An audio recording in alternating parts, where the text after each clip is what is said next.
Classes में आप सभी का बहुत बहुत स्वागत है। मैं आप लोगों के सामने चयन बोर्ड द्वारा और आयोग लोक सेवा आयोग द्वारा LTGIC में पूछा गया प्रश्न सर्वनाम की श्रृंखला लेकर आई हूं कि कौन कौन सा प्रश्न किस प्रकार से सर्वनाम को लेकर के प्रश्न पूछा गया। सर्वनाम वैसे बहुत ही आसान हमें लगता है, लेकिन वाकई में कुछ आसान होता नहीं है। तो प्रश्नों को देखते हैं कि किस प्रकार के प्रश्न चयन बोर्ड ने पूछा है। पहला पूछा है प्रश्न, श्रोता के लिए किस सर्वनाम का प्रयोग किया जाता है। श्रोता माने सुनने वाला। आप जानते हैं वक्ता प्रथम पुरुष, श्रोता मध्यम पुरुष और जिसके लिए जिसके विषय में जो बातें कही जाती अन्य पुरुष। मैं तुम वे, मैं तुम तू वे उसने, इस प्रकार से। तो मैं वक्ता, तू मतलब तुम, श्रोता, वे क्या होंगे, वो अन्य पुरुष हो जाएंगे। तो श्रोता जो है ये सदैव मध्यम पुरुष में होगा। किसमें होगा? मध्यम पुरुष। ठीक, ये आपके उत्तर रहे। दूसरा प्रश्न पूछ रहा है, कौन और कुछ का प्रयोग किस सर्वनाम के लिए प्रयुक्त होता है। कौन और कुछ, आप जानते हैं कौन और कुछ ये संख्यावाची सर्वनाम है, अनिश्चित संख्यावाची। कौन सा है?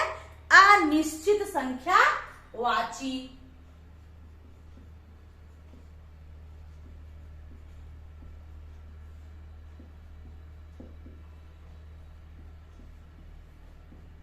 अनिश्चित संख्यावाची। इसमें प्रश्नों में आपके सामने कई ऑप्शन रहते हैं, जिसमें कि आप संबंधवाचक, निश्चयवाचक, अनिश्चयवाचक या और एक आध दो ऑप्शन रहेंगे।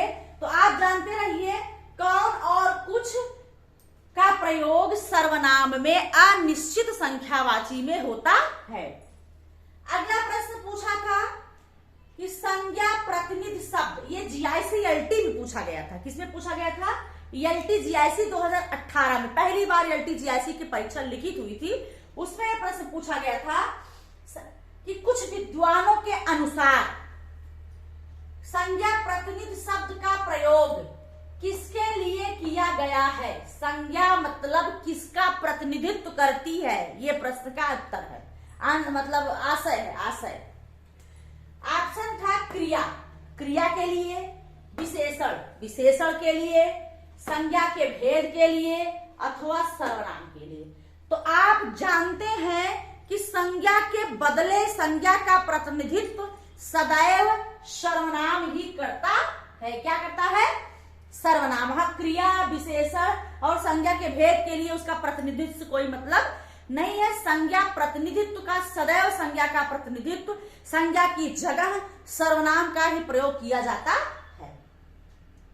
अगला प्रश्न आया था कि यह काम मैं आप ही कर लूंगा में आप क्या है। संबंधवाचक, निश्चयवाचक, अनिश्चयवाचक या निजवाचक। तो आप जानते हैं कि आप जो है ये सर्वनाम में निजवाचक अपने लिए प्रयोग किया जाता है। तो यहां मैंने ऑप्शन नहीं दिया है आपको। ऑप्शन ऐसे ही रहते हैं, संबंधवाचक, निश्चयवाचक, अनिश्चयवाचक, निजवाचक। मतलब 3 ऑप्शन अदर रहेंगे, एक उसका सही आंसर रहेगा। तो आप शब्द का प्रयोग सदैव सर्वनाम में अपने लिए होता है, तो इसलिए ये जो है निजवाचक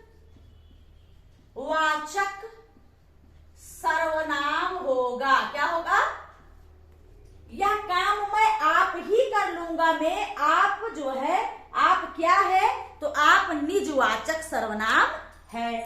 अगला प्रश्न पूछा गया था, LT 2018 में ही पूछा गया था कि निम्न में से कौन सा सर्वनाम नहीं है। ये 4 ऑप्शन थे, इसमें से पूछा गया था कि कौन सा सर्वनाम नहीं है। तो आप जानते हैं कौन?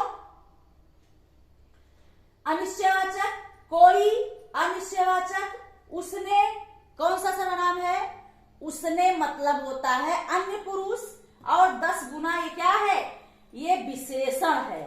तो आपको जब ये पता रहेगा विशेषण क्या है, संज्ञा क्या है, सर्वनाम क्या है, क्रिया क्या है, अव्यय क्या है, तभी तो उसको आप जो है निकाल पाएंगे, प्रश्नों को हल कर पाएंगे। तो इसमें जो है निम्न में से कौन सा सर्वनाम नहीं है, कौन भी है, कोई भी है, उसने भी है।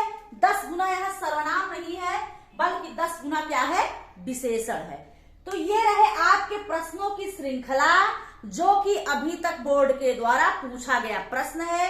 ये प्रश्न सर्वनाम से संबंधित है। अगली कड़ी में, अगली श्रृंखला में, अगला चैप्टर जो मैंने पढ़ाया है उससे संबंधित कौन कौन से प्रश्न बनते हैं वो लेकर के मैं आप लोगों के सामने आऊंगी। आप लोग हमेशा अपना प्यार दुलार हमको देते रहिए और हम ऐसे आपके सामने उपस्थित होते रहें। धन्यवाद।